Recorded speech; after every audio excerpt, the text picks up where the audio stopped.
Welcome to episode 8. The skateboard is loud.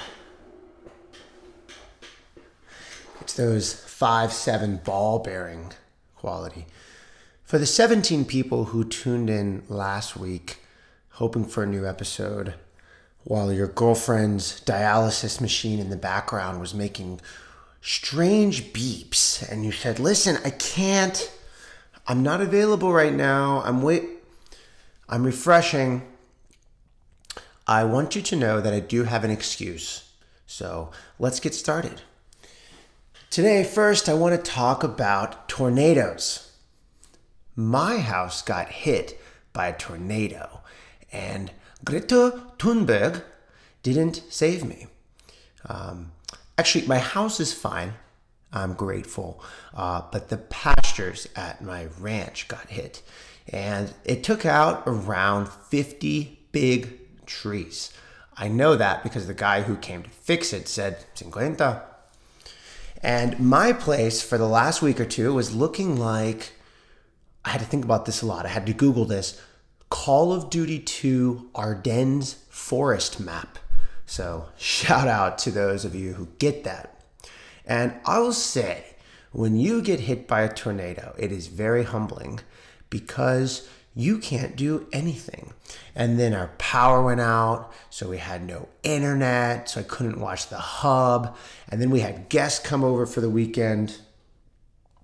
And so I was camping at the ranch last weekend, fixing fences with my guest, an awesome guest experience for someone who takes time off of their full-time job to come help me fix fences.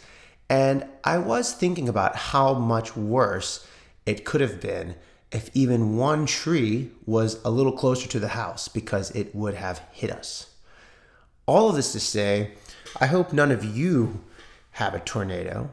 I can now personally guarantee that a small squad of white liberal women armed with AR-15s would be preferable because at least then you have some semblance of control over the situation.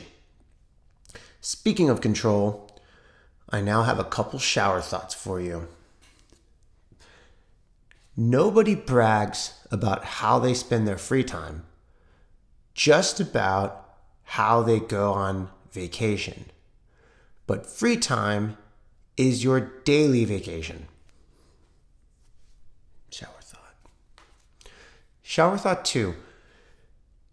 Think of an ordinary individual, no particular skill set, but they're not a retard, so and they go into the kitchen and they're sober and they've slept and they go in the kitchen and they try to make something and it tastes horrible. We've all probably been this ordinary individual. I was until I discovered woman. But then you have that same person go into the forest and suddenly there are unlimited supplies of tasty fruit. And if for some people, tasty vegetables. That was hard to say, I'm sorry. And those things you don't have to do anything to and it just tastes awesome. So I think proof of God can be found in the existence of fruit. Fruit is proof of an intelligent designer. Think about it. Next up, the average American watches 3 hours of TV every day. I am not one of those Americans, but I do watch content. I've seen a lot of the latest dramas and movies. I go to theater. But in between watching every episode of Yellowstone and catching up on my OnlyFriends subscriptions and, the dudes I subscribe to, they post a lot of content.